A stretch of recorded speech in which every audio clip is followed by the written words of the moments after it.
Chapter 32. And Jacob went on his way, and the angels of God met him. And when Jacob saw them, he said, This is God's host. And he called the name of that place Mahanaim. And Jacob sent messengers before him to Esau his brother unto the land of Seir, the country of Edom. And he commanded them, saying, Thus shall ye speak unto my lord Esau. Thy servant Jacob saith thus, I have sojourned with Laban, and stayed there until now.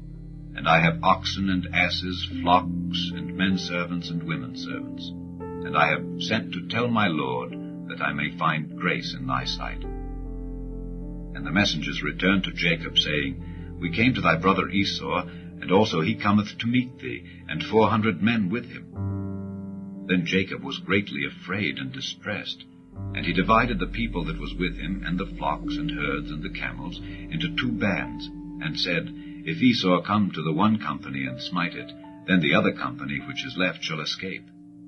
And Jacob said, O God of my father Abraham, and God of my father Isaac, the Lord which saidst unto me, Return unto thy country and to thy kindred, and I will deal well with thee. I am not worthy of the least of all the mercies and of all the truth which thou hast showed unto thy servant. For with my staff I passed over this Jordan, and now I am become 2 bands. Deliver me, I pray thee, from the hand of my brother, from the hand of Esau, for I fear him, lest he will come and smite me and the mother with the children. And thou saidst, I will surely do thee good, and make thy seed as the sand of the sea, which cannot be numbered for multitude. And he lodged there that same night, and took of that which came to his hand a present for Esau his brother, 200 she-goats and 20 he-goats, 200 ewes and 20 rams, 30 milch camels with their colts, 40 kine, and 10 bulls, 20 she-asses, and 10 foals. And he delivered them into the hand of his servants, every drove by themselves, and said unto his servants, Pass over before me, and put a space betwixt drove and drove.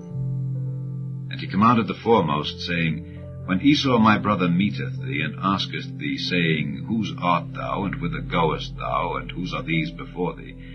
Then thou shalt say, They be thy servant Jacob's. It is a present sent unto my lord Esau. And behold, also he is behind us. And so commanded he the second and the third, and all that followed the drove, saying, On this manner shall ye speak unto Esau when ye find him. And say ye moreover, Behold, thy servant Jacob is behind us. For he said, I will appease him with the present that goeth before me, and afterward I will see his face. Peradventure he will accept of me. So went the present over before him, and himself lodged that night in the company. And he rose up that night, and took his 2 wives, and his 2 women servants, and his 11 sons, and passed over the ford Jabbok. And he took them, and sent them over the brook, and sent over that he had. And Jacob was left alone. And there wrestled a man with him until the breaking of the day. And when he saw that he prevailed not against him, he touched the hollow of his thigh. And the hollow of Jacob's thigh was out of joint, as he wrestled with him. And he said, Let me go, for the day breaketh. And he said, I will not let thee go, except thou bless me. And he said unto him, What is thy name? And he said, Jacob. And he said, Thy name shall be called no more Jacob, but Israel. For as a prince hast thou power with God and with men, and hast prevailed. And Jacob asked him, and said, Tell me, I pray thee, thy name. And he said, Wherefore is it that thou dost ask after my name? And he blessed him there. And Jacob called the name of the place Peniel, for I have seen God face to face, and my life is preserved. And as he passed over Peniel, the sun rose upon him, and he halted upon his thigh. Therefore the children of Israel eat not of the sinew which shrank, which is upon the hollow of the thigh, unto this day, because he touched the hollow of Jacob's thigh in the sinew that shrank.